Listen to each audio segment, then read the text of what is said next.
বিলাল এই কথা পরে খুব দুঃখ পেতে ব্যথা পাইছে।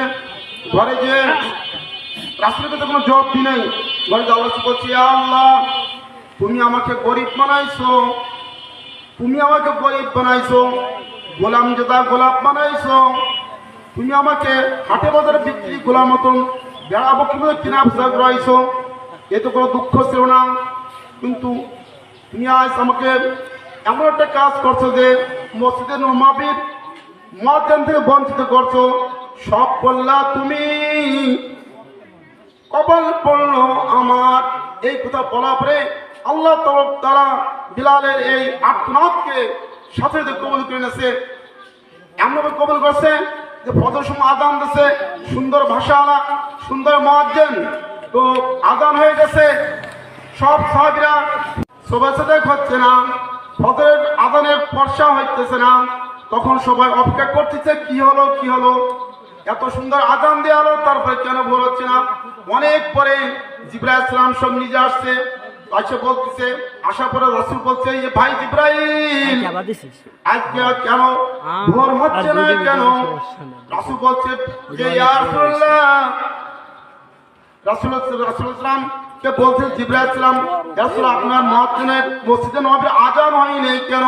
বলে কি বলো, আযান তো আজকে সুন্দর ভাষায়, সুন্দর আওয়াজে, সুন্দর লাহানে আযান দেয়ছে না, আযান তো আসমানে পৌঁছায় নেই। আযান কি আসমানে পৌঁছায় নেই? আপনার বিলাল আযান দেয়, আযান আরশে পৌঁছে দেয়, আযান পৌঁছায় নেই। এরপরে সব অনুভূতি আসছে, জীবনে বলছে ইয়া রাসূলুল্লাহ জলদি করে বিলালকে নিয়ে আপনি আযান দেন, যদি বিলাল আযান না দেয় ভোর হবে না। তখন আল্লাহ রাসূল আল্লাহ হাবিব বিলালকে সংবাদ দেন, বলছে বিলাল তুমি আজ থেকে তোমার মওত পর্যন্ত তুমি এই মসজিদ নববীর মুয়াজ্জিন, তোমার আযান তুমি দাও। তো বিলাল আযান দিয়েছে, এরপরে ভোর হইছে। মোহতারাম দোস্ত ভাইও, আল্লাহ তাবারাকাল্লাহ জাল্লা শানহু সেই বেদামি লোককে দামি করে দিয়েছে বিলাল হাবশিকে।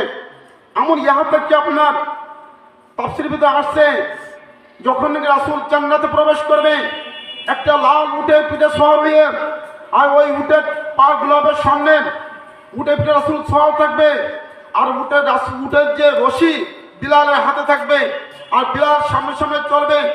বিলাল আগে জান্নাতে ঢুকবে, এরপরে বিলালের রাসূল উট ঢুকবে। তাই রাসূল বলছে, বিলাল আল্লাহ তাআলা তোমাকে এত দাম বাড়াই দিয়েছে যে আমার জান্নাত তুমি আগে প্রবেশ করবে। মোহতারাম দোস্ত ভাইও, এই কেন তার ভিতরে দাম বাড়ছে? দাম বাড়ছে রাসূলের সোহবত পেয়ে। সোহবত কোরআনকে ওয়াকালা সুবহানাল্লাহ তাআলা ইয়া আইয়ুহাল্লাযীনা আমানুত্তাকুল্লাহ ওয়া কুনু মা'আস সাদিকিন। হে ইমানদার বান্দারা, তোমরা আল্লাহকে ভয় করো এবং মানে আপনার সৎ ব্যক্তির, আল্লাহওয়ালা ব্যক্তির সাথিত্ব গ্রহণ করো। হ্যাঁ, সোহবত অর্জন করো। কি হবে সোহবতে? তোমার দাম বেড়ে যাবে, তোমার ঈমান বেড়ে যাবে। রাসূলের সাহাবীরা রাসূলকে এত মহব্বত করত, ভালোবাসতো, বলতো যে গ্রীষ্মকালে পিপাসার পানি যেমন মজা পাওয়া যায়, আমরা এই মজার থেকে বেশি মজা পাইছি রাসূলের চেহারা দর্শন করে। বলেন সুবহানাল্লাহ।